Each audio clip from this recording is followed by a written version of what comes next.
You know, if there's one thing that photography really displaced, it's drawing, not painting. Like, painting survives just fine. But in the 19th century, there was the tradition of drawing was something that a lot more people shared than we do now. You know, we don't go to a place, say another city, and then draw a skyline. This just isn't an activity we're participating in anymore.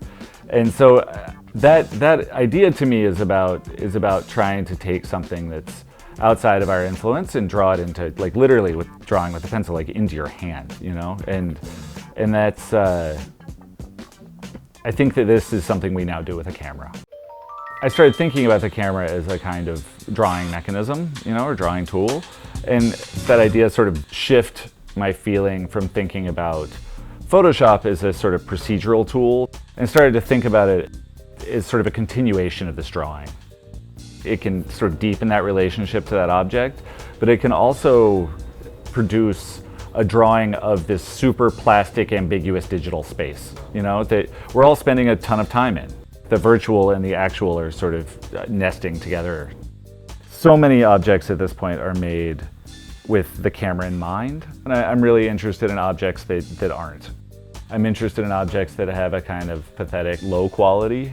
I think the hot dogs sort of fall in that tradition of things for me.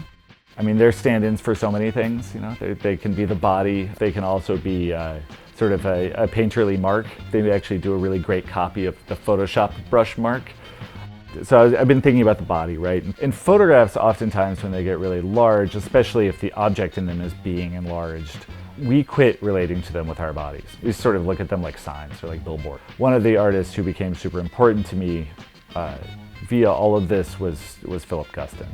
And Philip Guston's sort of embodied line, you know, the line that almost feels like a finger, I think is really, was a huge influence on me understanding these hot dogs when they finally got on the table and seeing that there was more possibility in them than I might have thought. I was really fortunate to go to work with Stephen Shore when I was young, and I think that his influence, as far as sort of really thinking about photography as an activity of picture making, and also I think at that time for me, Jeff Wall was a tremendous influence. And so both of these, even though they kind of sort of construe them differently, both of these artists are really thinking about photography as a way to make a picture.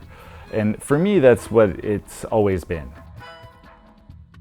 The picture sets up this great relationship between the viewer and itself, like, you know, in the sort of classical picture on the wall tableau structure, the picture's interiority is meant to sort of present another interior to the viewer's interior. That dissonance, the possibility of dissonance there, is something that has given me the opportunity to bring these more virtual spaces into a relationship to the bodied viewer, not to like the screen's viewer.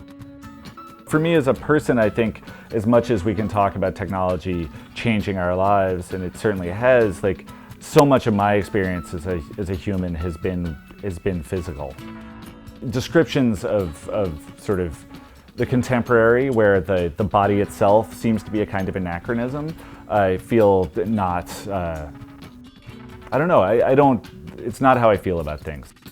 Photography's art, it's the only thing I can think of that can really both move at like the super slow speed of the body and the print, you know, it's sort of a print on the wall, but also sort of be itself and move at this incredible high speed of the internet.